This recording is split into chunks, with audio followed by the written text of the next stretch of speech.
अवसर मौका हामीलाई दिनुभयो प्रभु। हामी तपाईँलाई धेरै धेरै धन्यवाद चढाउँछौँ। अनि आज यो सुन्दर बिहानमा तपाईँको सेवा सङ्गति गर्नलाई तपाईँको भवनमा हामी प्रत्येकलाई आउने मन हृदय तपाईँले दिनुभएको निम्ति प्रभु येशू हामी तपाईँलाई धेरै धेरै धन्यवाद चढाउँदछौँ। अनि प्रभु प्रार्थना गर्दछौँ परमेश्वर कति दाजुभाइ दिदीबहिनीहरू बाटोमा आउँदै हुनुहुन्छ उहाँहरूलाई सुरक्षा साथ आउनलाई सहायता गर्नुहोस् भने प्रार्थना गर्दछौँ प्रभु। अनि प्रार्थना गर्छौँ प्रभु हामीले जानी नजानी गरेको भुल गल्ती आधारमा पापलाई तपाईँले क्षमा गर्नुहोस्। हामी हृदयदेखि नै तपाईँसँग स्वीकार गर्दछौँ प्रभु। हामी तपाईँलाई धेरै धन्यवाद चढाउँछौँ। अनि प्रार्थना गर्छु परमेश्वर मण्डलीको सिंहासनमा तपाईँ विराजमान होस्। परमेश्वर तपाईँ आफै भइकन अगुवाई गर्नुहोस्, सहायता गर्नुहोस् प्रभु। हामी तपाईँसँग प्रार्थना गर्दछौँ।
भजन सङ्ग्रह 135 भेटाउनु होला सबैजनाले। अनि बाइबलमा हुनेले सुन्नुहोस्, नजिकको साथमा हेर्नुहोस्। म सबैजनाको निम्ति, हाम्रो निम्ति आज परमेश्वरको वचनलाई पाठ गर्नेछु। शीर्षकमा लेखेको छ परमप्रभुको महान कार्यहरू। परमप्रभुको प्रशंसा गर, परमप्रभुको नामको प्रशंसा गर। हे परमप्रभुको सेवकहरू हो, उहाँको प्रशंसा र तिमीहरू जो परमप्रभुको भवनमा हाम्रा परिवार परमेश्वरको मन्दिरमा सेवा गर्दछौँ, परमप्रभुको प्रशंसा गर। किनभने परमप्रभु भलो हुनुहुन्छ। उहाँको नाउँको भजन गाओ, किनकि उहाँ मनहर छ। किनकि परमप्रभुले याकुबलाई आफ्नो बनाउन र इस्राएलका आफ्नै निज सम्पत्ति हुनलाई चुन्नु भएको छ। मलाई थाहा छ कि परमप्रभु महान हुनुहुन्छ र हाम्रो परमप्रभु सबै देवहरूभन्दा महान हुन्छ। स्वर्गमा, पृथ्वी र समुद्र र तिनका गहिराईमा परमप्रभुले आफ्नो इच्छा बमोजिम गर्नुहुन्छ। उहाँले पृथ्वीका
परमेश्वर पिता धन्यवाद छ प्रभु।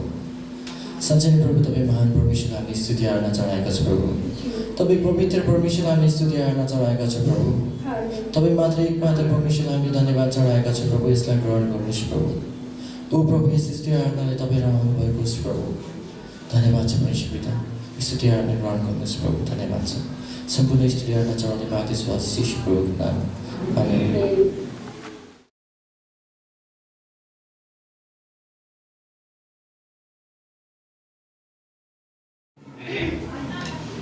परिवारलाई सबैलाई जय मसीह। विशेष गरी परमेश्वरलाई धन्यवाद दिन्छु।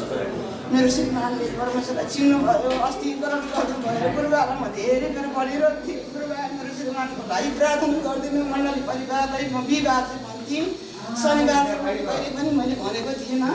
तर किनभनेदेखि मेरो गुरुबाहरूको प्रार्थना, मेरो मण्डलीको प्रार्थना आज परमेश्वरले सुन्नुभयो। म परमेश्वरलाई धेरै धन्यवाद दिन्छु। हस्पिटलमा चाहिने सबै कुरा भने प्रभुले जुटाउनु भयो।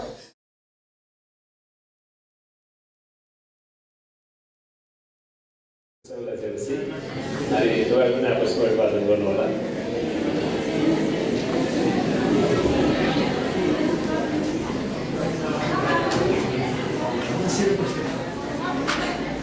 र आउनुहोस् पहिला हामी प्रार्थना गरौँ। सबैजना आकाश छुनु होला।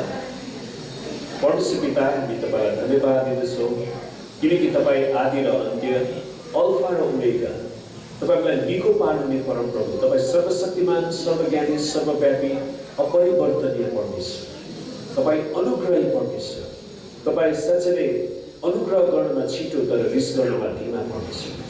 हामी तपाईँलाई धन्यवाद गर्दछौँ। पिता, पुत्र, पवित्र आत्मा त्रिएक परमेश्वर, हामी प्रार्थना गर्छौँ तपाईँ हाम्रो मण्डलीको सिंहासनमा आउनुहोस् र विराजमान हुनुहोस्।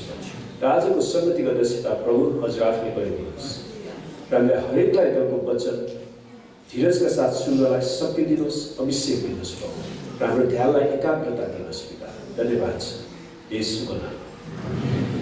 र पहिला म बिरामीहरूको लागि प्रार्थना गर्न चाहन्छु। तपाईँ जतिजना बिरामी हुनुहुन्छ तपाईँलाई चङ्गाइको खाँचो छ भने हात उचाल्नु होला।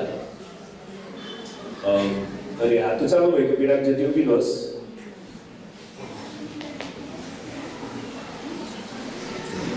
किनकि हाम्रो परमप्रभु परमेश्वर निको पार्ने परमप्रभु हुनुहुन्छ। आमेन। र तपाईँलाई जहाँ समस्या छ त्यहाँ आफ्नो हात राख्नु होला र अरूले बिरामीतिर हात बढाइदिनुहोस्। राम्रोसँग प्रार्थना गरौँ। हालेलुया।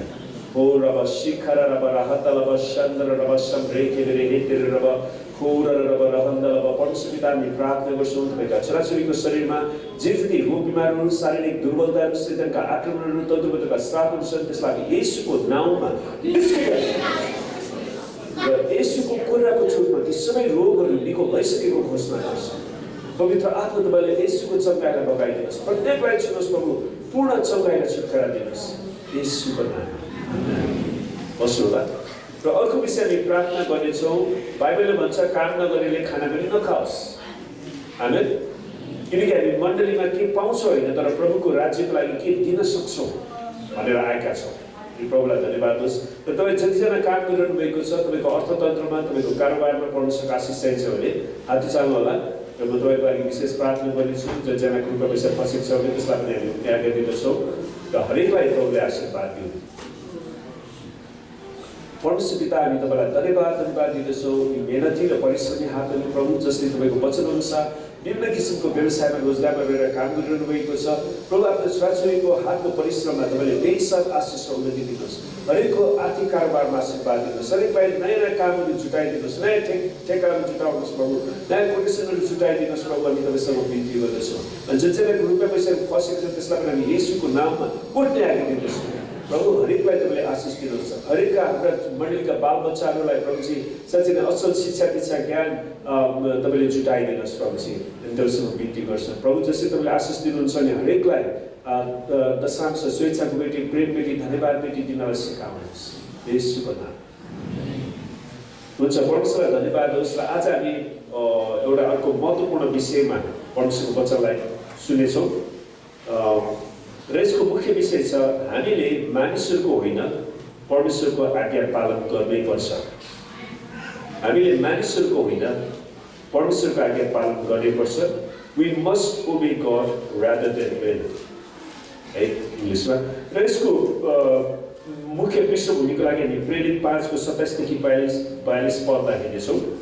तपाईँको बाइबल छ भने हेर्नु होला। प्रेरित 5 को 27 देखि 42 हामी सबैको लागि पढ्नेछु। उनीहरूले तिनीहरूलाई ल्याएर महासभाको अगाडि खडा गराए र प्रधान पुजारीले तिनीहरूलाई सोधे, तिनीहरूलाई भनेको चेलाहरूलाई, हामीले तिमीलाई यस नाउँमा केही शिक्षा नदिने कडा आज्ञा दिएका थियौँ, यस नाउँ भनेको येशूको नाउँमा, तर तिमीहरूले आफ्नो शिक्षाले सारा यरुशलेम भरिसक्यौ र त्यस मानिसको रक्तपातको दोष हामीमाथि ल्याउन चाहन्छौ। तर पत्रुस र प्रेरितहरूले भने, हामीले मानिसहरूको होइन तर परमेश्वरको आज्ञा पालन गर्नैपर्छ। हाम्रा पिता पुर्खाको परमेश्वरले येशूलाई मृतकबाट जीवित पार्नुभयो, जसलाई तपाईँहरूले काठमा टाँगेर मार्नुभएको थियो। परमेश्वरले इजरायलको पश्चातापको लागि र तिनीहरूका पापहरूको क्षमा दिन उहाँलाई राजा र मुक्तिदाता तुल्याइकर आफ्नो दाहिने बाहुलीले उच्च पार्नुभयो। यी सबै कुराका हामी साक्षी छौँ र त्यस्तै गरी पवित्र आत्मा पनि, जसलाई परमेश्वरले आफ्ना आज्ञा पालन गर्नेहरूलाई दिनुभएको छ। तर जब उनीहरूले यो सुने तब उनीहरू साह्रै रिसाए र तिनीहरूलाई मार्न खोजे। तर व्यवस्थाका पण्डित र जनतामा माननीय गमलियल नाम भएका फरिसीले महासभामा उठेर तिनीहरूलाई केही बेर बाहिर जाने आदेश दिए र उनले महासभाका मानिसहरूलाई भने, इजरायली हो, यी मानिसहरूलाई तपाईँले जे गर्न आँट्नु भएको छ त्यसमा होसियार हुनुहोस्, किनकि आजभन्दा अघि पनि थुदासले कोही हुँ भन्ने दाबी गर्यो र प्राय 400 मानिसहरू त्यसको पछि लागे। त्यो मारियो र त्यसको पछि लाग्नेहरू सबै छरपष्ट भए र सबै व्यर्थ भयो। यस मानिसपछि जनगणनाको समयमा गालिलीको यहुदा भन्ने खडा भयो र कतिपय मानिसहरूलाई आफूतिर खिच्यो, त्यो पनि नष्ट भयो र त्यसलाई मान्नेहरू यताउता छरिएर गए। अहिलेको यस मामिलामा म तपाईँहरूलाई भन्दछु कि यी मानिसहरूबाट अलग बस्नुहोस् र यिनीहरूलाई छोडिदिनुहोस्, किनकि यिनीहरूको यो योजना अथवा यो काम मानिसहरूबाट रहेछ भने त्यो आफै मेटिनेछ। तर यदि यो परमेश्वरबाट हो भने त तपाईँहरूले यसलाई रोक्न सक्नुहुन्न, नत्र त तपाईँहरू परमेश्वरको विरुद्धमा उठेको ठहरिनुहुनेछ। तब उनीहरूले तिनको सल्लाह माने अनि उनीहरूले प्रेरितहरूलाई भित्र बोलाएर पिटे र येशूको नाममा नबोल्नु भन्ने आज्ञा दिई तिनीहरूलाई छोडिदिए। तब येशूको नाममा अपमान सहने योग्यका ठहर्यौँ भन्ने कुरामा आनन्द मनाउँदै तिनीहरू महासभाको उपस्थितिबाट निस्केर गए अनि हरेक दिन तिनीहरूले मन्दिरमा र घरमा गएर येशू नै ख्रीष्ट हुनुहुन्छ भनी सिकाउन र प्रचार गर्न छोडेनन्। आमेन। र यो महत्त्वपूर्ण पृष्ठभूमिलाई लिएर आजको वचन हामी सुन्नेछौँ। र यहाँ भनेको छ, यहाँ एउटा महत्त्वपूर्ण कुरा के भने, मानिसहरूले हाम्रो जीवनमा जस्तो किसिमको खतरनाक धम्की दिए तापनि हामीहरू परमेश्वरप्रति नै आज्ञाकारी हुनुपर्दछ। आमेन। यो एउटा महत्त्वपूर्ण कुरालाई हामीले मनन गर्न सक्यौँ भने हामी जहिले पनि बाँच्नेछौँ। कहिलेकाहीँ सुन्नुहोस्, एउटा समस्या के हुनसक्छ भने हाम्रो घर परिवारभित्र केही सदस्यहरूले परमेश्वरको विरुद्धमा गएर तपाईँलाई परमेश्वरको वचनको विरुद्धमा काम गर्न लाग्यो भने तपाईँ के गर्नुहुन्छ? त्यतिखेर हामीले कसलाई छुने? त्यसैले बाइबल ठुलो कि घर परिवारको सदस्य ठुलो? परमेश्वरको वचन ठुलो कि घर परिवारको सदस्य ठुलो? त्यसैले यस्ता खालको कुरामा हामी धेरै होसियार हुनुपर्छ। अनि परमेश्वरलाई धन्यवाद होस्, ती महान प्रेरितहरू, ती 11 जना प्रेरितहरू, पत्रुस, याकुब, यूहन्नाहरू, जसले परमेश्वरको वचनलाई नै पछ्याउने निर्णय गरे। त्यसलाई हामीहरूले हाम्रो जीवनमा यो वाक्यलाई एकदमै निरन्तर हाम्रो दिमागमा राख्नु पर्यो। प्रेरित 5 को 29 पदको हो, हामीले मानिसहरूको होइन परमेश्वरको आज्ञा पालन गर्नुपर्छ। आमेन। जब मानिसको आज्ञा पालन गर्ने कि परमेश्वरको आज्ञा पालन गर्ने भन्ने कुरामा द्वन्द्व हुन्छ, त्यतिखेर द्वन्द्व हुन्छ, तब हामीहरू ख्रिस्टीय विश्वासीको रूपमा पत्रुसले जस्तै परमेश्वरकै आज्ञा पालन गर्ने निर्णय गर्नुपर्दछ। उदाहरणको निम्ति यदि राजनैतिक अगुवाहरूले हामीहरूलाई परमेश्वरको वचनको विरुद्धमा डोर्याउने प्रयास गरे भने त्यस्तो अवस्थामा राजनैतिक अगुवाहरूको सट्टा परमेश्वरको वचनको आज्ञा पालन गर्नुपर्ने अवस्था आउँदछ। तर त्यस्तो अवस्था नआएको खण्डमा प्रेरित पावलले आज्ञा गरे जस्तै देशका उच्च पदाधिकारीहरूको निर्णयलाई पनि आदर गर्नुपर्ने हुँदछ। यदि देशको नियम कानुनले परमेश्वरको वचनको विरुद्ध गर्दैन भने हामी त्यो पनि पालन गर्नैपर्छ। यस खण्डमा पत्रुस र चेलाहरूलाई पक्राउ गरेर यहुदीहरूको स्यानहेड्रिन वा उच्च अदालतमा लगेर सुसमाचार प्रचार नगर्न आदेश दिएको थियो। त्यसैले शैतानले सुरुदेखि नै सुसमाचार प्रचारलाई रोक लगाउने प्रयास गरेको छ। हुन त हामी येशूको जन्ममा नै हामी देख्छौँ येशूको हत्या गर्ने योजना भएको थियो। हामीहरू कोही पनि राजनैतिक शरणार्थी त भएको छैनौँ नि, हामी जन्मिँदाखेरि नै। तर येशू ख्रीष्ट राजनैतिक शरणार्थी हुनु पर्यो हो, उहाँलाई भगाएर विश्व देशमा लगिनु परेको थियो। आफ्नो रक्षामा पत्रुसले प्रख्यात वचन प्रचार गर्छन्, जुन हामीले भर्खर सुनेका छौँ। यही प्रचारमा पत्रुसले सिकाउँदछन् कि मानिस र परमेश्वरको आज्ञाहरू बाझिएको खण्डमा हामीले परमेश्वरकै आज्ञा पालन गर्नुपर्दछ। त्यो अवस्थामा पत्रुसको प्रचार पवित्र आत्माबाट प्रेरणा पाएको थियो, साथै गमलियलको भाषण वा व्याख्यान पनि पवित्र आत्माबाट प्रेरणा पाएको थियो। सुन्नुहोस्, गमलियलले एकदमै महत्त्वपूर्ण व्याख्या दिए उनले। हामी यो विश्वास गर्न सक्दछौँ कि परमेश्वरले गमलियललाई चेलाहरूको जीवन बचाउन प्रयोग गर्नुभयो।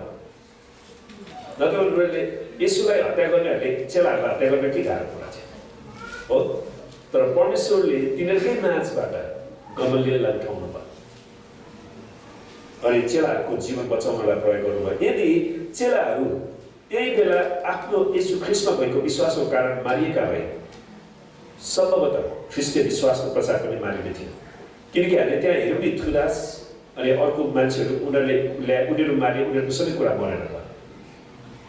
अनि सुरुका चेलाहरूलाई सबैलाई वचन लेख्न नपाइकन, सुसमाचार प्रचार गर्न नपाइकन, त्यो हामीसँग रेकर्ड नभइदिएको भए हामीले आज कसलाई विश्वास गरेको थियो। त्यो यहुदीहरूको महासभाका सदस्यहरूलाई चेलाहरूलाई केही पनि हानि नगर्न उत्साह दिएर गमलियलले परमेश्वरको योजनामा भएको आफ्नो दायित्वलाई पुरा गरे। त्यसैले परमेश्वरले हरेक व्यक्तिलाई आफ्नो आफ्नो स्थानमा राख्नु भएको छ। मैले तपाईँलाई पहिला एउटा वचन भनेको थिएँ नि, थाहा छ तपाईँलाई, ब्लेड जतिसुकै धारिलो भए पनि त्यसले दाउरा काट्दैन नि हो, बन्चरो जतिसुकै धारिलो भए पनि त्यसले दाढी काट्दैन। तपाईँ कतिजना दाढी काट्नुहुन्छ नि? हामीसँग धेरै मान्छेहरू दाढी काट्छ। तपाईँले बन्चरो प्रयोग गर्नुहुन्छ एकदमै उदाहरण, बन्चरोले दाढी काट्नु भएको बन्चरो जतिसुकै धारिलो भए पनि त्यसले दाढी काट्दैन के, त्यसको आफ्नै ठाउँ छ। ब्लेड जतिसुकै धारिलो भए पनि होइन, घाउ नपारिकन मेरो चाहिँ घाउ भइरहन्छ क्या, फेरि मेरो छाला अलिक पातलो भएको कारणले, तर त्यसले गएर ओहो ब्लेड कति धारिलो भनेर म दाउरा काट्न मिल्छ? मिल्दैन। त त्यसको भन्न खोजेकोलाई के भने परमेश्वरले हामीलाई आफ्नै क्षेत्रमा धारिलो बनाउनु भएको छ अनि त्यही क्षेत्रको लागि हामी उपयुक्त छौँ क्या। हामी म ब्लेड धारिलो छु, अब म दाउरा काट्न जान्छु भनेर काटिन्छ? हुँदैन, त्यसले काम गर्दैन। त्यसैले परमेश्वरले हामीलाई जस्तो गमलियललाई पनि त्यो ठाउँमा राख्नुभएको थियो अनि त्यो त्यतिखेर चेलाहरूको जीवन बचाउनको निम्ति परमेश्वरलाई प्रयोग गर्नुभयो अनि परमेश्वरले अवश्य गमलियललाई त्यसको इनाम दिनुहुनेछ। महासभाको चेतावनीको बावजुद चेलाहरूले सुसमाचारको शिक्षा र प्रचार गरेर परमेश्वरको आज्ञा पालन गरिरहे। चेलाहरूलाई यो थाहा थियो कि मानिसहरूका मन सत्यताले भरिएको परमेश्वर चाहनुहुन्थ्यो। हामीहरूको मन चाहिँ परमेश्वरको सत्यताले भरिएको परमेश्वर चाहनुहुन्छ। हामी क्रिस्चियनहरूले आफ्नो मनलाई परमेश्वरको वचनको आत्मिक सत्यताले भर्न आवश्यक छ, नत्र शैतानले झुट र पापको कुराहरूद्वारा मानिसको मनलाई भर्नेछ। नत्र भने हाम्रा छोरीचेलीहरू बिचरा त्यो जवान नानीहरू अस्ति सिरामा त्यो कति 6 वर्ष कि कति वर्षको बच्चालाई बलात्कार गरेर मारेर फालेको छ। किन त्यसलाई त्यस्तो बच्चालाई बलात्कार गर्नु सट्टा बेस्याले गर्नु भए हुन्थेन? हो किन भन्नुहोस् त ल? मान्छे कति अपराधले भरिएको छ हाम्रो यो मानिसहरूको दिमाग र यो देशलाई येशू ख्रीष्टको आवश्यकता अझ कति बढी छ भन्ने कुरा हामी त्यो वचनबाट देख्न सक्छौँ। त्यसैले निरन्तर प्रार्थना गर्नुपर्छ। हाम्रा छोराछोरीहरू उनीहरू स्कुल जाँदाखेरि सुरक्षित फर्केर आउँछन् कि आउँदैनन्? हामीले निरन्तर प्रार्थना गर्नुपर्छ अनि उनीहरूको मन परमेश्वरको वचनले, परमेश्वरको डरले भरिन आवश्यक छ। यदि हामीले परमेश्वरको वचनले उनीहरूको दिमागलाई भरेनौँ भने शैतानले त्यसको दुष्ट योजनाले भरिदिनेछ। त्यसै कारण हामी मण्डली सेवामा निरन्तर आइरहनुपर्छ। मण्डलीमा आइरहनुको मुख्य कारण पनि त्यो ताकि हामी परमेश्वरको वचनले भरिन सकौँ। येशू ख्रीष्टको पुनरुत्थानबारे सिकाएको कारण चेलाहरूलाई पक्राउ गरेर जेलमा हालिएको थियो है। स्वर्गदूतले तिनीहरूलाई आश्चर्यजनक रूपमा जेलबाट छुटकारा दिएर आज्ञा दिए, जाऊ र मन्दिरमा खडा भएर यस जीवनको सारा सन्देश मानिसहरूलाई सुनाऊ। अनि स्वर्गदूतले नै उनीहरूलाई त्यो कुरा दिन्छ। जब यहुदी महासभाले बिहान भेला भएर प्रेरितहरूलाई झारखण्डबाट ल्याउन मानिसहरू पठाए, जुन कुरा हामी प्रेरित 5:21 पाउँछौँ, तिनीहरूले झारखण्डमा सुरक्षित साथ ताला लगाएका र पालेहरू ढोकाहरूमा खडा भएकै देखे, तर ढोका उतार्दा तिनीहरूले भित्र कसैलाई भेटाएनन्। चेलाहरूलाई झारखण्डमा हाल्दाखेरि परमेश्वरले झारखण्डको ढोकाले नउगारिकन पनि आफ्नो जनलाई झारखण्डबाट बाहिर ल्याउन सक्नुहुँदो रहेछ। आमेन। त्यही पनि हामी अर्को आश्चर्य कर्म देखिराखेका छौँ। त्यसपछि चेलाहरू मन्दिरमा खडा भएर मानिसहरूलाई शिक्षा दिइरहेछन् भन्ने खबर सुने। त्यसपछि कप्तानले अफिसरका साथमा गएर तिनीहरूलाई शान्त रूपमा महासभाको अगाडि खडा गराएर सोधे, के हामीले येशूको नाममा केही पनि शिक्षा नदिनु भनेर आज्ञा दिएका होइनौँ? संसारभरि येशूको विरुद्धमा जाने व्यक्तिहरू चाहिँ जहाँ पनि पाउँछौँ, सुरुदेखि नै हामी पाउँछौँ। अनि पत्रुसले उत्तर दिन्छन्, त्यही बेला हामीले मानिसहरूको होइन तर परमेश्वरको आज्ञा पालन गर्नै पर्छ। हामीले मानिसको होइन परमेश्वरको आज्ञा पालन गर्नै पर्छ। किनकि हरेक व्यक्तिलाई आफ्नो सृष्टिकर्ता चिन्न पाउने अधिकार छ। हरेक व्यक्तिलाई अन्धकारको राज्यबाट परमेश्वरको धार्मिकताको राज्यमा जाने अधिकार छ। त्यसको मानव अधिकार। आमेन। हरेक मानिसलाई त्यो अधिकार छ। त्यसैले उनीहरूले आफ्नो सृष्टिकर्ता परमेश्वर, आफ्नो उद्धारकर्ता परमेश्वर, त्यो परमेश्वर जसले मानव जातिको निम्ति क्रुसमा बलिदान हुनुभयो, त्यो परमेश्वरलाई चिन्न पाउने उसको व्यक्तिगत नैसर्गिक अधिकार छ। अनि त्यो कुरालाई हामीले बुझ्नुपर्छ। त्यो यो परमेश्वरको आज्ञा हो। यहाँ चेलाहरूले मानिसले बनाएको नियमलाई भङ्ग गरेका छन् तापनि निश्चित कुराहरूमा हामीलाई पृथ्वीका शासकहरूको अधीनमा बस्न आज्ञा दिएको छ। हामीलाई अरू निश्चित कुरामा चाहिँ हामी आज्ञामा बस्नु पर्छ। जस्तै तपाईँले बाटो काट्दाखेरि जहाँ पाइ त्यहाँबाट बाटोमा जान्छ। तपाईँ क्रिस्चियन भन्दैन जहाँ पाइ त्यहाँबाट बाटो काट्न मिलेन। त्यसैले सरकारको नियम, सडकै नियम, सरकारले ठाउँ ठाउँमा तपाईँलाई बाटो काट्ने ठाउँमा फेरि हाम्रो मान्छे जहिले पनि जहाँ पनि एउटै फर्मुला प्रयोग गर्न खोज्छ क्या, त्यसले काम गर्दैन।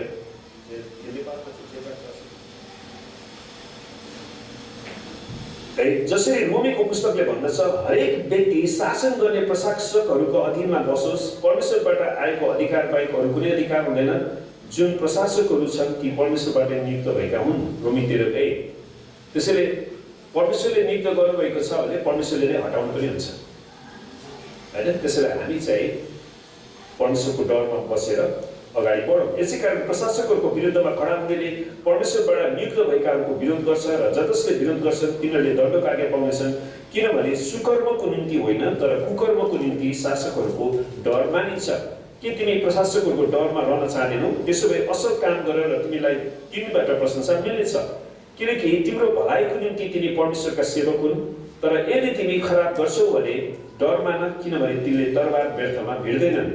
खराब काम गर्ने माथि परमेश्वरको दण्ड ल्याउने तिनी परमेश्वरको सेवक हुन्। त्यसैले परमेश्वरले नै तिनीहरूलाई दण्ड दिनुहुन्छ। मैले अस्ति एउटा गवाही हेरिराखेको थिएँ। इजरायलको विरुद्धमा जब मिश्र देशले फेरि आक्रमण गरेको थियो अनि त्यो मिश्री सिपाहीहरू सबै उनीहरूको ट्याङ्कहरू चलिराखेको छ, त्यो सबै ट्याङ्कको ड्राइभरहरू सब भागे सिपाहीहरू। किन भन्दाखेरि पछिबाट उनीहरूलाई सोद्धाखेरि धेरै वर्षपछि किन त्यसरी उनीहरू भागे भन्दाखेरि उनीहरूले के देख्यो भने इजरायलमाथि त्यो सेतो पोसाक लगाएका हजारौँ स्वर्गदूतहरू त्यहाँ देखा परेर क्या। अनि उनीहरूसँग हात हतियार छ अनि उनीहरू यति साह्रो डरले कापे कि उनीहरू त्यहाँबाट भाग्नु बाहेक अरू केही पनि पाएछ। उनीहरूले त्यो ट्याङ्कहरू आफ्नो ट्याङ्क भनेको लडाइँमा चलाउने त्यो ठुलो मेसिन हुन्छ देख्नु भएको होला, युट्युबमा हेर्नुहोस्। त्यो सबै त्यो बन्द गर्नु पनि भएन, उनीहरूले त्यहाँबाट भागे। आखिर परमेश्वरले आफ्नो जातिलाई सुरक्षा दिनुहुँदो रहेछ नि। अनि हामीहरूको निम्ति पनि परमेश्वरले हरेकको निम्ति कमसेकम 2 जना सक्नुहुन्छ र उहाँले हामीलाई सुरक्षा दिनुहुन्छ। आमेन। हामी निरन्तर परमेश्वरको वचनमा रहिरहनुपर्छ। खराब काम गर्नेमाथि परमेश्वरको दण्ड ल्याउन तिमी परमेश्वरका सेवक हुनु। परमेश्वरले कतिले विभिन्न व्यक्तिहरूलाई प्रयोग गर्नुहुन्छ। यसकारण परमेश्वरको दण्डबाट बच्नलाई मात्र होइन तर विवेकको निम्ति पनि तिमी दिनको अधीनमा रहनुपर्छ। यसै कारणले पनि तिमी कर तिर्दछौ, त्यसैले हामी कर तिर्छौँ है, किनकि प्रशासकहरू यसै कामको निम्ति निरन्तर लागिरहेका परमेश्वरका सेवक हुन्। तिर्नुपर्ने कुरा सबैलाई तिर, कर तिर्नुपर्नेले कर, महसुल तिर्नुपर्नेलाई महसुल, आदर गर्नुपर्नेलाई आदर, इज्जत गर्नुपर्नेलाई इज्जत गर। रोमी 13:2-7। विद्युतको पैसा तिर्नुहोस् है, फेरि विद्युतै काट्नु जानु। तीतस 3:1 पनि भन्दछन् शासकहरू र अधिकारीहरूका बसमा रहनु र उनीहरूका आज्ञाकारी हुनु र कुनै पनि इमानदार काममा तत्पर रहनु। प्रभुको खातिर मानिसको हरेक शासकको अधीनमा बस्छ, चाहे त्यो सर्वोच्च राजाको होस् अथवा हाकिमहरूको होस्। त्यो दुष्ट काम गर्नेहरूलाई दण्ड दिन र असल काम गर्नेलाई प्रशंसा गर्न उहाँद्वारा खटाइएका हुन्छन्। किनकि परमेश्वरको इच्छा यही छ कि असल गरेर नै तिनीहरूले मूर्ख मानिसहरूको अज्ञानतालाई चुप गराउनुपर्छ। पहिलो पत्रुस 2:13-15। त यदि मानिसको व्यवस्था परमेश्वरको व्यवस्था वा वचनको विरुद्धमा गयो भने हामीले परमेश्वरको उच्च व्यवस्थाको अधीनमा जानुपर्छ। त्यो अवस्थामा चाहिँ त्यसैले जबसम्म संसारको व्यवस्था परमेश्वरको वचनको विरुद्धमा जाँदैन तबसम्म हामीले उनीहरूको अधीनमा पनि बस्नुपर्ने हुन्छ। जस्तै सुन्नुहोस्, मिश्र देशमा हामी के उदाहरणहरू हेर्नेछौँ। मिश्र देशमा छँदाखेरि यहुदी जातिहरू हिब्रू सुडेनीहरूले, सुडेनी भने थाहा छ तपाईँलाई? धायामा, यो बाइबलमा चाहिँ सुडेनी शब्दै रहेछ क्या। धायामा चाहिँ अझ राम्रो होला है। हिब्रू धायामाहरूले मिश्रका राजाले हिब्रू महिलाहरूले छोरा जन्मायो भने तिनको हत्या गरिदिनु भन्ने हुकुमलाई इन्कार गरे। त्यतिखेर चाहिँ मिश्र देशका राजाले नै हुकुम गरेका थिए। यहुदी जातिले एकदमै पढेर गएर अनि उनीहरूले चाहिँ मिश्री धायामाहरूलाई बोलाएर बच्चा जन्माउने बेलामा नै छोरो जन्म्यो भने तुरन्तै मारिदियो, छोरी जन्म्यो भने रहन दिनु भनेर त्यो उर्दी दिएका थिए। अनि परमेश्वरले यो धायामाहरूमाथि दया देखाउनु भयो। इजरायलीहरू सङ्ख्यामा झन बढ्दै गए र शक्तिशाली भए। अनि धायामाहरूले परमेश्वरको डर मानेको हुनाले उहाँले तिनीहरूलाई सन्तान दिनुभयो। प्रस्थानीको 15-21। त्यसैले संसारको इतिहासभरि नै परमेश्वरको वचनको विरुद्धमा जानलाई यो नेताहरू, राजाहरू, यो हाकिमहरूले चाहिँ जहिले पनि मानिसहरूलाई त्यसरी उत्तलो काम गर्नलाई लगाइरहेका हुन्छ। तर हामी जो परमेश्वरको डर मान्छौँ हामीले थाहा गर्नुपर्छ यो परमेश्वरको वचनको विरुद्धमा छ। अनि दोस्रोमा हामी अर्को उदाहरण हेरौँ। 3 जना इजरायलीहरू सद्रक, मेशक र अबेदnego। तपाईँ सुन्नुभएको छ? तपाईँ दानियलको पुस्तक पढ्नुभयो भने थाहा गर्न सक्नुहुन्छ। यी 3 जना इजरायलीहरू सद्रक, मेशक र अबेदनगोले राजा नबुकदनेस्सरले बनाएको सुनको मूर्तिको सामने ढुक्न इन्कार गरे। खास राजालाई पनि त्यहाँको कर्मचारीले बहकाएको थियो, किनकि सद्रक, मेशक र अबेदnego चाहिँ उनीहरूको बुद्धि एकदमै तीक्ष्ण थियो। परमेश्वरले उनीहरूलाई एकदमै आशिष दिनुभएको थियो। तर उनीहरूलाई दबाउनको लागि परमेश्वरको जनलाई त्यो राजदरबारबाट त्यहाँको कर्मचारीबाट हटाउनको लागि तिनीहरूले यो ट्रिक गरेका थिए। किनकि यो यहुदी जातिहरू चाहिँ आफ्नो परमेश्वरलाई पुज्छन् अनि त्यसैले उनीहरूले त्यो कुरा लाउँछन्, जसको कारण तिनीहरूलाई धम्कीको आगोको भट्टीमा फालिने धम्की दिएको थियो। तिमीहरूले राजाले बनाएको सुनको मन्दिरलाई, मूर्तिलाई पूजा गरेनौ भने तिमीहरूलाई आगोको भट्टीमा हालिनेछ, त्यस्तो डर दिएको थियो। त राजा नबुकदनेस्सरले भन्छन्, तब कुन देवताले तिमीहरूलाई मेरो हातबाट बचाउन सक्ला? हेरौँ न, म भने त परमेश्वरले त बचाउन सक्नुहुन्छ भन्ने उसले अहिलेसम्म थाहा थिएन नबुकदनेस्सरलाई। अनि उसले त्यसरी नै धम्की दिन्छ। तब सद्रक, मेशक र अबेदनगोले भने, हे महाराजा, यदि हामीहरू दन्किरहेको आगोको भट्टीमा फाल्यौँ भने हामीले सेवा गरेका परमेश्वरले हामीलाई यसबाट बचाउन सक्नुहुनेछ र हजुरको हातबाट छुटकारा दिनुहुनेछ। मेरो परमेश्वरले दिनुहुन्छ। तर हामीलाई उहाँले यसो नगर्नु भए तापनि वा उहाँले हामीलाई बचाउनु भएन भने पनि हे महाराजा, हजुरको देवताहरूको सेवा गर्ने छैनौँ, न त हजुरले स्थापना गर्नुभएको सुनको मूर्तिलाई दण्डवत गर्नेछौँ भनी हजुरलाई थाहा होस् भन्ने हामी चाहन्छौँ। त्यसैले हामी परमेश्वर हामीलाई बचाउनुहुन्छ, तर उहाँले बचाउनु भएन भने पनि हामी तपाईँको सुनको मूर्तिलाई ढोक्नेवाला छैन। हेर्नुहोस् बाइबल इतिहासभरि नै परमेश्वरका जनहरूले मूर्ति पूजालाई इन्कार गरे। आमेन।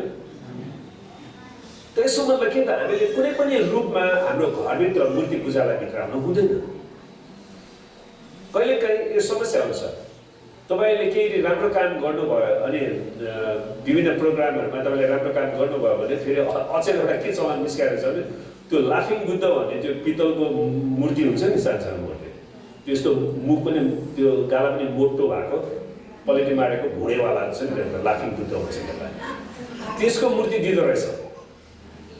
तपाईँ त्यस्तो नलिनुहोस्,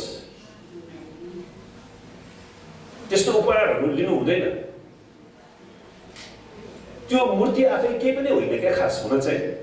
तर जब शैतानले आफ्नो मूर्ति त्यहाँ देख्छ नि, त्यसको आत्मा पछिबाट आएर त्यहाँ बस्न सुरु गर्छ, तपाईँलाई दुःख दिन सुरु गर्छ।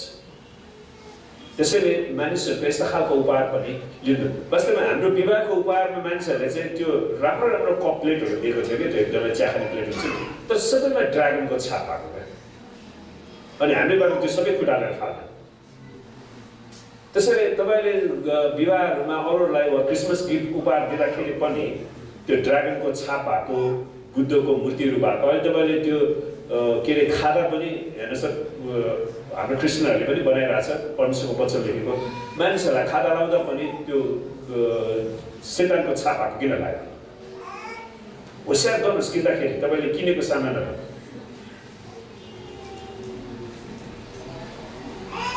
किनकि उनीहरूले शद्रक मेशक र अबेदनगोले त्यो कुरा गरे।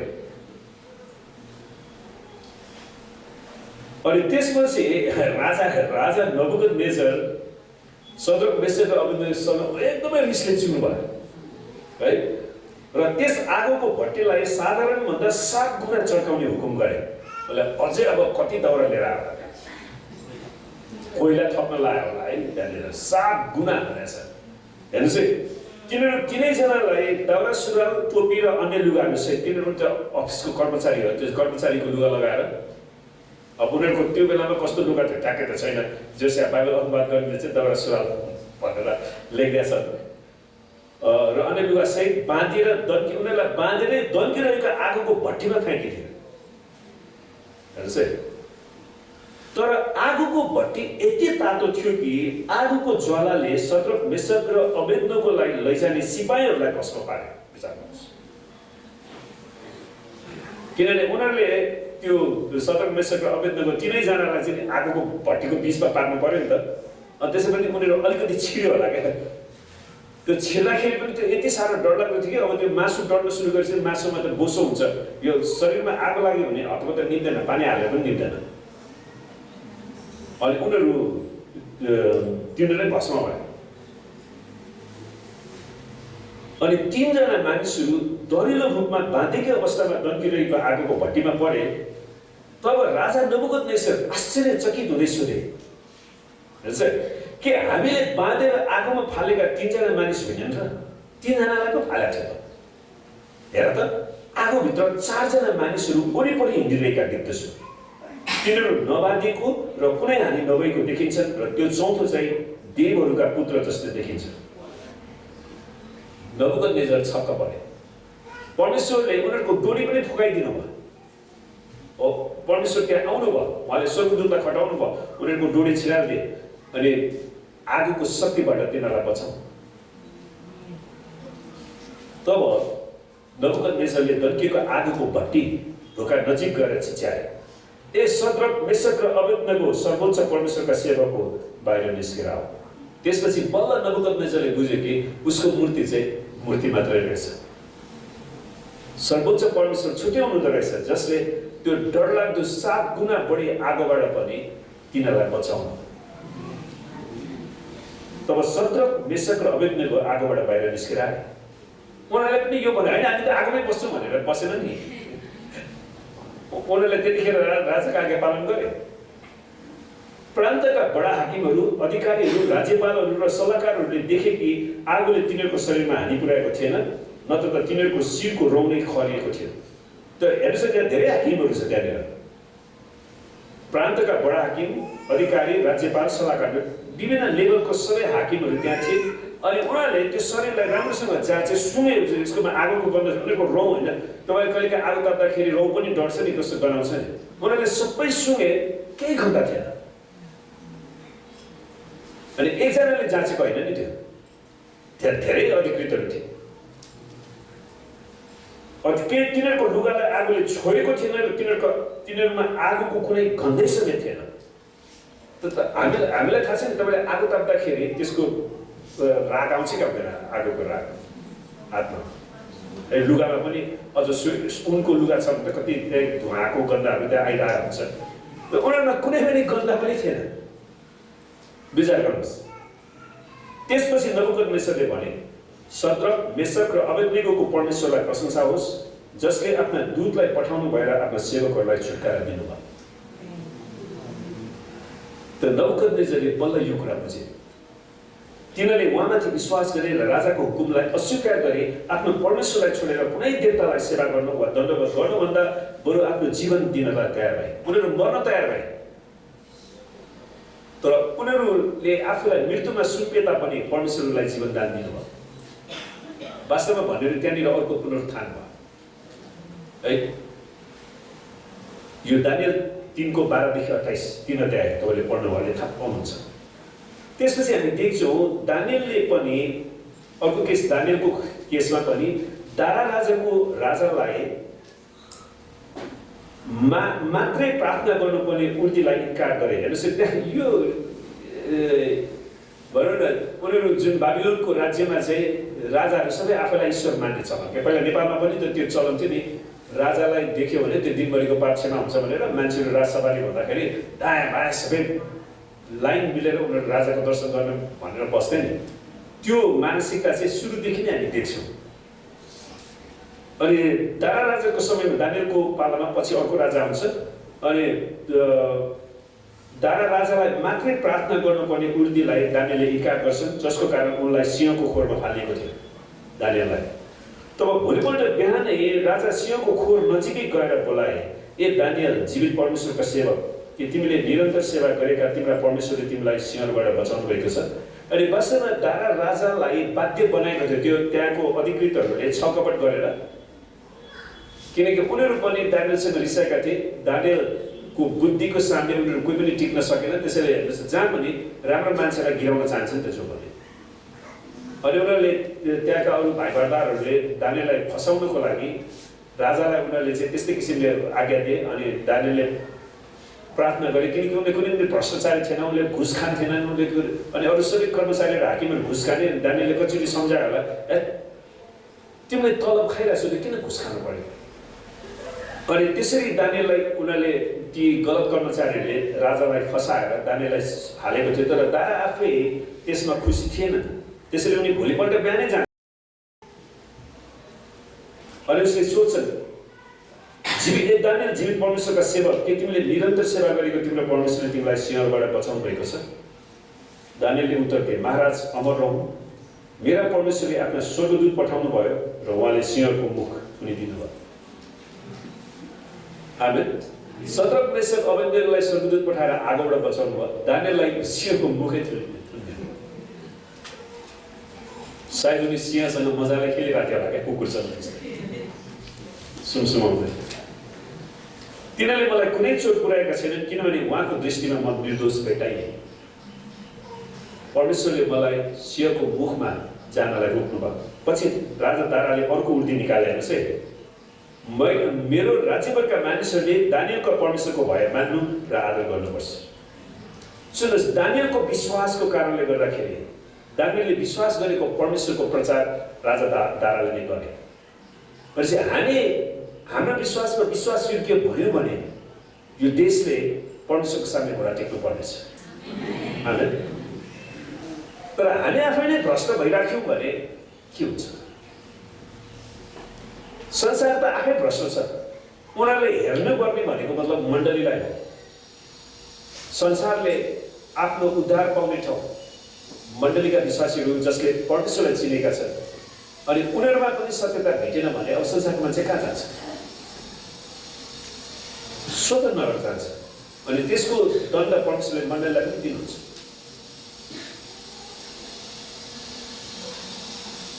उसले त्यो उर्दी निकाल्छ नि, मेरो राज्यका मानिसले दानियलको परमेश्वरको भय मान्नु र आदर गर्नुपर्छ, किनभने उहाँ जिउँदो परमेश्वर हुनुहुन्छ र उहाँ सधैँभरि रहनुहुन्छ। उहाँको राज्य नष्ट हुने छैन, उहाँको प्रभुत्वको अन्त्य कहिले हुने छैन। त्यसैले राजा दारालाई पनि परमेश्वरले त्यो प्रकाश दिनुभयो कि परमेश्वरको राज्य कहिले पनि नष्ट हुँदैन, उसको राज्य नष्ट भएर जान्छ। त्यो कुरा दानियल 6 अध्यायमा हामी पाउँछौँ। र मानिसहरूको हरेक आज्ञाको अधीनमा बस्न प्रेरित पत्रुसले पहिलो पत्रुस 2:13देखि 17मा आज्ञा दिएको भए तापनि प्रेरितको पत्रमा पत्रुस आफैले भन्दछन्, हामीले मानिसहरूको होइन तर परमेश्वरको आज्ञा पालन गर्नै पर्छ। आमेन।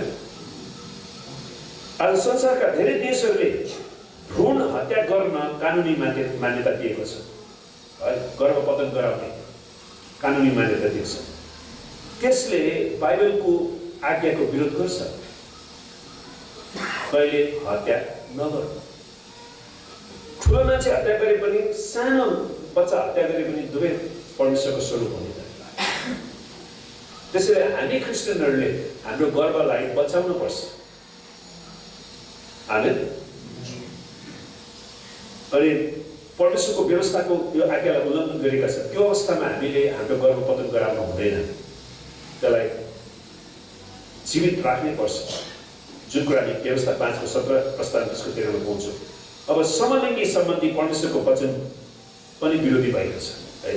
कुनै मान्छेले स्त्रीसँग सम्भोग गरे चाहिँ पुरुषसित गर्यो भने त्यो घृणित काम हो, तिनीहरू मारिनै पर्छ, तिनीहरूको अपराध तिनीहरूकै शिरमाथि परोस्। लेवीको 20:18मा हामी त्यो कुरा पाउँछौँ। तर आज संसारले समलिङ्गी विवाहलाई पनि मान्यता दिइराखेको छ।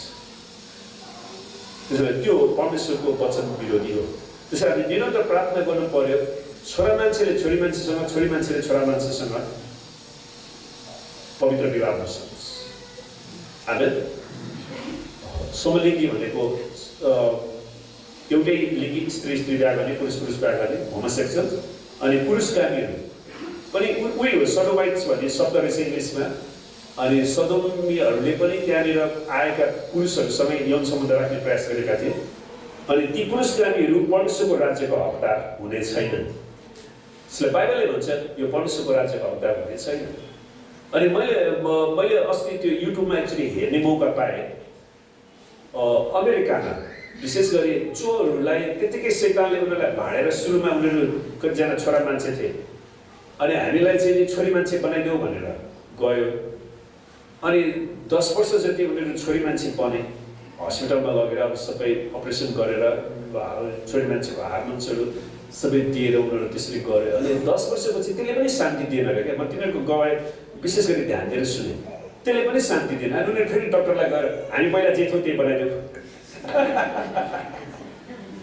हामी पहिला जे थियौँ त्यही बनाइदेऊ, किनभने त्यसले पनि शान्ति दिएन। आखिर त्यो शैतानले भाडेको कुरा रहेछ क्या। कोही कोही मान्छे जन्मिँदाखेरि नै मलाई पुतली खेल्न मन लाग्थ्यो, मलाई साडी लाउन मन लाग्थ्यो, त्यसैले म केटी भएँ। त्यो शैतानले भाडेको कुरा हो क्या। खास पुतली जसले पनि पुतली खेल्दा पनि केटी हुनुपर्छ र।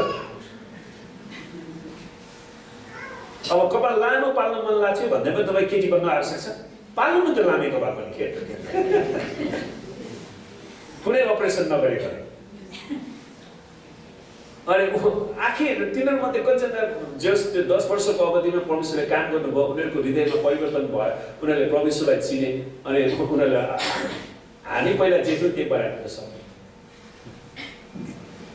हेर्नुहोस् त कसरी शैतानले उनीहरूलाई भाडेको थियो रहेछ भन्ने कुरा उनीहरूले बुझे। त्यसै उनीहरूले यो कुरा बुझे नि, परमेश्वरको राज्यको हकदार हुने छैन। त्यसै कारणले हामीले हाम्रा छोराछोरीहरूलाई तपाईँले जहिले पनि सुन्नुहोस्, उनीहरूलाई जे मन पर्यो त्यो दिने कुरा होइन, उनीहरूलाई परमेश्वरको वचन अनुसार चाहिँ सिकाउनु पर्यो क्या। आमेन। शैतानले उनीहरूको विचारहरूलाई बाँड्न सक्छ, तर हामीले उनीहरूलाई ठिक ठाउँमा ल्याउनु पर्यो। त्यसैले त हामी बाबा बुवा आमा भएका छौँ। न त तपाईँको जिम्मेवारी के त? सर्पले जस्तै त्यतिकै बच्चा पाएर अनि के अरे जमिन मुनि पार्यो, अनि आफै त्यो जमिनको तापले आफै अन्डा फुट्छ, अनि आफै सर्प बनेर, अनि त्यसले कोही बाउआमा चिन्दैन। सुन्नुहोस्, जनावरहरूमा अरू जनावरहरू जसले ओथारो बस्छ तिनीहरूले आफ्नो बाउआमा चिनेको हुन्छ, तर सर्पले कहिले पनि आफ्नो बाउआमा कोही पनि चिन्दैन, किनभने त्यसलाई जमिन मुनि त्यतिकै प्रकृतिमा त्यो जान्छ अनि प्रकृतिको तापक्रमले नै त्यो हुर्किन्छ, त्यो फुट्छ अनि त्यो सर्प बन्छ।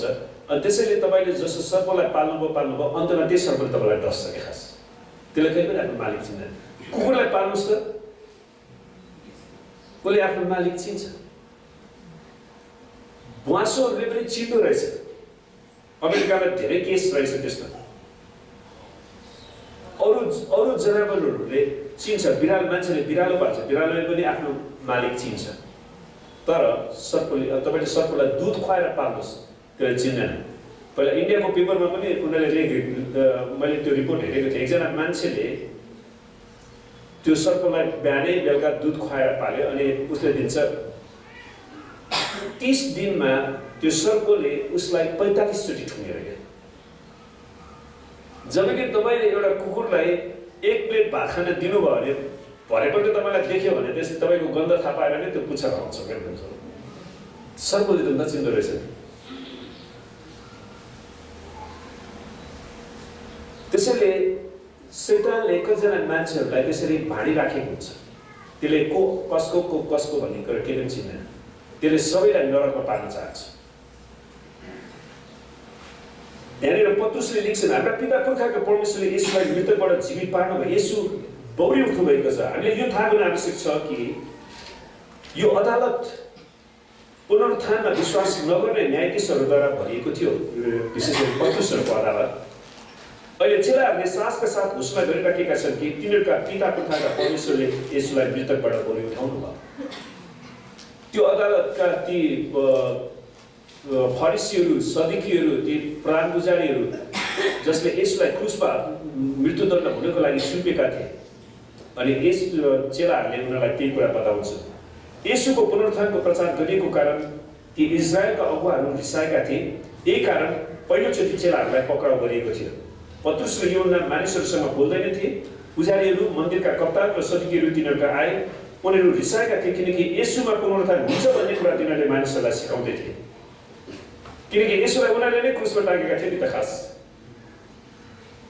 र घोषणा गर्ने थिए। तब उनीहरूले तिनीहरूलाई पक्रेर भोलिपल्टसम्म थुनामा राख्छन्। प्रेरित 4:1-3 त पुजारीहरूले यसु ख्रिस्टको रक्तपातको दोष उनीहरूमाथि थोपार्न खोजिएको छ भने चेलाहरूलाई दोस्याउन खोज्दा यो मान्छेको दोष यिनीहरूले हामीलाई लगाउँदैछ भनेर उनीहरूले वास्तवमा उनीहरूले नै गरे हुन्थ्यो गर्न त।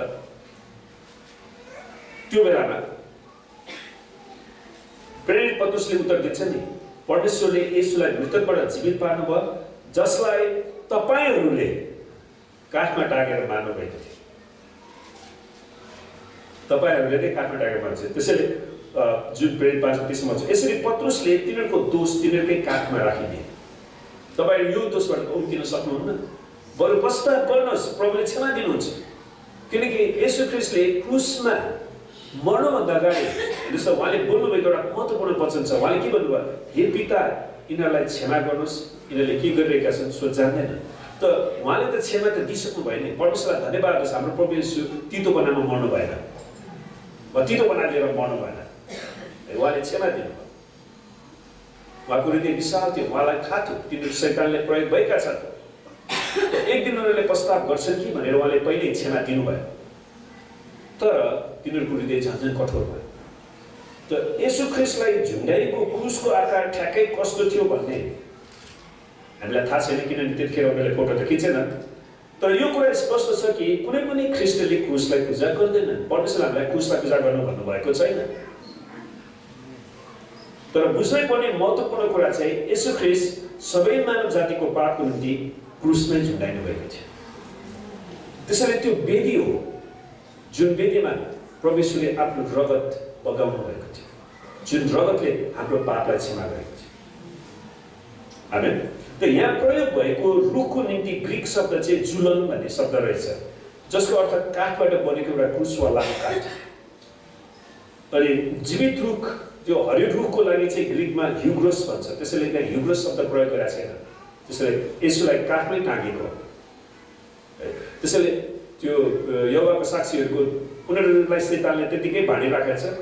अनि उनीहरू आफै त नरक जान्छन्, अरूलाई पनि नरक लानको लागि उनीहरू मानिसहरूलाई बकाउने हिँड्छन्। त्यसैले उनीहरूबाट पनि हामी बच्नै पर्छ। परमेश्वरले उहाँलाई राजा र मुक्तिदाता तुल्याइकन आफ्नो दाहिने बाहुलीले उच्च पार्नुभयो। परमेश्वरलाई धन्यवाद होस्। परमेश्वर पिताको दाहिने हातपट्टि हुनुहुन्छ। आमेन। अनि उहाँ तपाईँ र मेरो निम्ति अझ विनती गरिरहनु भएको छ सबै मानिसहरूले। त प्रधान पुजारीको सामने येशूको कानुनी सोधपुछ हुँदा मत्तीले हामीलाई बताउँदछ कि तर येशू चुप रहनु भयो। प्रधान पुजारीले उहाँलाई भने जीवित परमेश्वरको शपथ खाएर भन्दछु हामीलाई पता के त परमेश्वरको पुत्र ख्रीष्ट होस्? येशूले तिमीलाई भन्नुभयो तपाईँले भनिहाल्नु पनि त। येशूको उत्तर दिने तरिका पनि फरक छ क्या। के त परमेश्वरको पुत्र होस् ख्रीष्ट होस्? तपाईँले भनिहाल्नुहुन्छ म परमेश्वरको पुत्र ख्रीष्ट हो। तापनि म तपाईँहरूलाई भन्दछु अब उपरान्त तपाईँहरूले मानिसको पुत्रलाई सर्वशक्तिमानको दाहिने हातपट्टि बसेको र आकाशको बादलमा आइरहेको देख्नुहुनेछ। त परमेश्वरले दुईटा कुरा अगाडि दिनुभयो। उहाँ पृथ्वीबाट उठाइरहेपछि परमेश्वर पिताको दाहिने हातपट्टि सबैको लागि अर्जपत्ति गर्नुहुन्छ अनि उहाँ फेरि आउनुहुनेछ। कसरी? बादलको साथमा। तपाईँहरूले देख्नुहुनेछ मत्ती 26 को 63 देखि 64। परमेश्वरले भजन सङ्ग्रह 110 को 1 पदलाई उल्लेख गरिरहनु भएको थियो कि जसले भन्दछ परम प्रभु मेरा प्रभुलाई भन्नुहुन्छ तिमी मेरो दाहिने हातपट्टि बस जलसम्म म तिम्रा शत्रुहरूलाई तिम्रा खुट्टाको पाउदन तुल्याउँदिन। त्यसैले येशूको शत्रुहरूले अन्तमा गएर येशूको खुट्टा घाउनै पर्नेछ। पत्रुसले अहिले साक्षी दिइराखेका छन् कि परमेश्वरले येशूलाई त्यही स्थानमा उचाल्नु भएको छ। पछिल्लो अध्यायमा स्टिफनसलाई पनि त्यही महासभाको सामने खडा भएको हामी देख्छौँ। पछि स्टिफनसलाई पनि त उनीहरूले सुसमाचार गर्दाखेरि पक्राउ गरे। तर त्यसले चाहिँ पवित्र आत्माले भरिपूर्ण भइकन स्वर्गतिर एक टक लाएर हेरेर परमेश्वरको महिमा र येशूलाई परमेश्वरको दाहिनेपट्टि उभिरहनु भएको देखे। स्टिफनसले पनि त्यो कुरा देखेका थिए र तिनले भने हेर स्वर्ग उब्रेको म देख्छु र मानिसको पुत्रलाई परमेश्वरको दाहिने हातपट्टि उभिरहेको म देख्दछु। त्यसैले परमेश्वरले त्यो समय पर्खिरहनु भएको छ कि हरेक जाति येशूको सामने घुँडा टेक्ने दिन। त मेरो विचारमा सम्भवतः तार्ससका साउल जो पछि प्रेरित पावल बने उनी पनि त्यो महासभामा बसेर स्टिफनसको साक्षी सुनिरहेका थिए होला। किनकि स्टिफनसको हत्यामा उसले लुगा पर्खिने व्यक्ति बनाएको थियो। अनि पछि परमेश्वरलाई दमिश्कको बाटोमा परिवर्तन गर्नुभयो। परमेश्वरले उहाँलाई राजा र मुक्तिदाता तुल्याइकन उच्च पार्नुभयो। यसैयाले उहाँलाई शान्तिका राजकुमार भनेका छन्। यसैया 9 को 6 मा येशू शान्तिका राजकुमार हुनुहुन्छ। दानिएलले उहाँलाई राजकुमारहरूका राजकुमार भन्दछन्। दानिएल 8:25 जसलाई मसीह अभिषिक्त जन पनि भनिएको छ। पत्रुसले उहाँलाई जीवनका राजकुमार वा जीवनका कर्ता भनेर पनि अनुवाद गरेको रहेछ। त्यो भनेका छन् उहाँ राजकुमार मात्र होइन उहाँ मुक्तिदाता पनि हुनुहुन्छ। वो राजा उहाँ हाम्रो राजाहरूका राजा हाम्रो मुक्तिदाता हुनुहुन्छ। उहाँले हामीलाई पापको दासत्वबाट छुटकारा दिनुहुन्छ। हाम्रा रोग बिमारबाट उहाँले हामीलाई सङ्घाइ पार्नुहुन्छ। ग्रिक नाम येशूलाई हिब्रूमा येशुवा भनिन्छ वा जसुवा जसको अर्थ यावे मुक्तिदाता हुनुहुन्छ। स्वर्गदूतले योसेफलाई उहाँको नाउँ येशू राख्नु भने किनकि उहाँले आफ्ना मानिसहरूलाई तिनीहरूको पापहरूबाट बचाउनुहुनेछ। त येशू ख्रीष्टले आफ्ना मानिसहरूलाई तिनीहरूको पापबाट बचाउनुहुनेछ। त मुक्तिदाताको रूपमा उहाँले इजरायललाई पश्चातापमा डराउनुहुनेछ ताकि तिनीहरूले आफ्नो पापको क्षमा पाउन सकुन्। अनि अहिले धेरै इजरायलीहरू पनि परमेश्वरको राज्यमा आइराखेका छन्। यहुदीहरूको निम्ति येशूको पहिलो वाक्य पश्चाताप गर किनभने स्वर्गको राज्य नजिक आइपुगेको छ। अनि स्वर्गको राज्य स्वर्गको राजाले ल्याउनु भएको छ त्यो येशू ख्रीष्ट हुनुहुन्छ। येशूले भन्नुभएको थियो कि तिमीहरूले पश्चाताप गरेनौ भने तिमीहरू सबै त्यसरी नै नाश हुनेछ। त्यसैले पश्चाताप नगर्ने व्यक्तिहरू नासिएर जानेछन्। र यी सबै कुराका हामी साक्षी छौँ। पत्रुसले लेख्छन् येशूले चेलाहरूलाई भन्नुभएको थियो कि पवित्र आत्मा तिमीहरूमा आउनुभएपछि तिमीहरूले शक्ति पाउनेछौ र तिमीहरू यरुसलेममा सारा यहुदियामा सामरियामा र पृथ्वीको अन्तिम छेउसम्म मेरा साक्षी हुनेछौ। पवित्र आत्माको भरपुरी दिनुको मुख्य कारण चाहिँ के रहेछ त? येशू ख्रीष्टको साक्षी बन्नलाई। त्यसैले हामीहरू हरेक आफ्ना आफ्नै कार्यक्षेत्रमा हामीले मानिसहरूलाई साक्षी दिन सक्छौँ। यहाँ पत्रुसले घोषणा गर्दछन् कि तिनीहरू यी सबै कुराका साक्षी छन्। तर तिनीहरूको साक्षीमा तिनीहरू मात्र खडा भएका थिएनन्। पवित्र आत्माले पनि साक्षी दिनुहुन्छ। आमेन। मर्कुसको सुसमाचारको अन्तमा यसरी लेखिएको छ तिनीहरूसँग बोलिसक्नु भएपछि प्रभु येशू स्वर्गारोहण हुनुभयो र परमेश्वरको दाहिने बाहुलीतर्फ विराजमान हुनुभयो। अनि ती चेलाहरूले गएर सबै ठाउँमा प्रचार गरे। प्रभुले तिनीहरूको साथमा काम गर्दै रहनुभयो र चिन्हहरूद्वारा वचनलाई सुदृढ पार्नुभयो। आमेन। त्यसैले प्रभुले आफ्नो वचनद्वारा आफ्नो आश्चर्य कर्मद्वारा उहाँको प्रचारलाई प्रमाणित गर्नुभएको छ। पत्रुसले घोषणा गर्दछ कि उहाँको आज्ञा पालन गर्नेहरूलाई परमेश्वरले पवित्र आत्मा दिनुभएको छ। त्यसैले तिनीहरूलाई निरन्तर पवित्र आत्माको भरपुरी चाहिन्छ। जसले माग्छ तिनीहरूलाई पवित्र आत्मा दिइन्छ। तिमीहरू दुष्ट भइकन आफ्ना छोराछोरीलाई असल थोक दिन जान्दछौ भने तिमीहरूका स्वर्गीय पिताले उहाँसँग मान्नेहरूलाई कति बढ्ता गरेर पवित्र आत्मा दिनुहुन्छ। हामी त्यसै हामीले महिनामा एकचोटि पवित्र आत्माको भरपुरी यहाँ राखेका छौँ। पवित्र आत्मा तिमीहरूलाई दिन्छ भने दिन्छ जसले विश्वासद्वारा उहाँलाई ग्रहण गर्छ। त्यसैले विश्वासद्वारा ग्रहण गर्नु पर्यो। यति मात्र म तिमीहरूलाई सोध्न चाहन्छु, तिमीहरूले पवित्र आत्मालाई व्यवस्थाका कामद्वारा पायो कि सुनेको वचनमा विश्वास गरेर? हामीले परमेश्वरको वचनमा विश्वास गरेर पत्रुसले यो घोषणा गर्दछन् कि पवित्र आत्मा र आज्ञाकारीहरूलाई दिइन्छ। त्यसैले परमेश्वरको वचनको आज्ञाकारीहरूलाई अर्थात् विश्वासमा आज्ञाकारी बनेर आमेन। र आउनुहोस् हामी केही समय आँखा चिम्लौँ र उहाँको वचनलाई हामी मनन गरौँ र हाम्रो हृदयलाई हामी तयार गरौँ। आउने हप्ता जसरी हामी ख्रिस्ट येशूको जन्मदिनको त्यो बडादिनलाई मनाउँदैछौँ, त्यसको लागि अहिलेदेखि नै तयारी हुने धेरै महत्त्वपूर्ण कुरा छ। आमेन। र हामीले प्रस्ताव गर्नुपर्ने कुरा छ भने हामी प्रस्ताव गरौँ र ख्रिस्टको सामने हामी आफैलाई खडा गरौँ।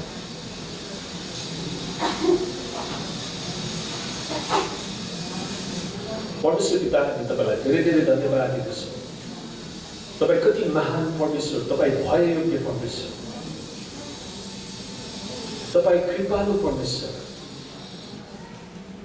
तपाईँ अनुग्रही परमेश्वर, तपाईँ दयालु परमेश्वर, यस गर्नमा धीमा र अनुग्रह गर्नमा छिटो परमेश्वर।